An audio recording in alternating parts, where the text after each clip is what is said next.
இது சமூக நீதியில தொற்றுன்னு சொல்றோம். ஆனால் இன்றைக்கு விடுதலை அடைந்து 79 ஆண்டுகள் கழிப்பேவுகள் இன்றைக்கு நம் கையில இல்லை.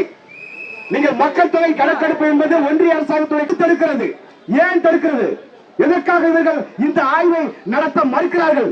எனவே எங்களுடைய முதல் கோரிக்கை ஆய்வை மேற்கொள்ள வேண்டும் என்பதற்காக இந்த போராட்டத்தை நாம் முன்னெடுக்கிறோம். இரண்டாவதாக, தமிழ்நாடு எப்படி நீங்க 11 அம்ச கொள்கையின்படி சாதிவாரி கணக்கெடுப்பு நடத்தி விகிதாச்சார எங்களுடைய மதச்சார்பற்ற சமூக நீதி கொள்கைகள் ஒன்று. அந்த அடிப்படையில் இன்றைக்கு நாங்கள் முன்வைத்திருக்கக்கூடிய முதல் கோரிக்கை, தமிழக வெற்றிக் கழகம் தமிழ்நாடு அரசை நிர்பந்திக்கிறது. நீங்கள் உடனடியாக ஒரு சாதிவாரி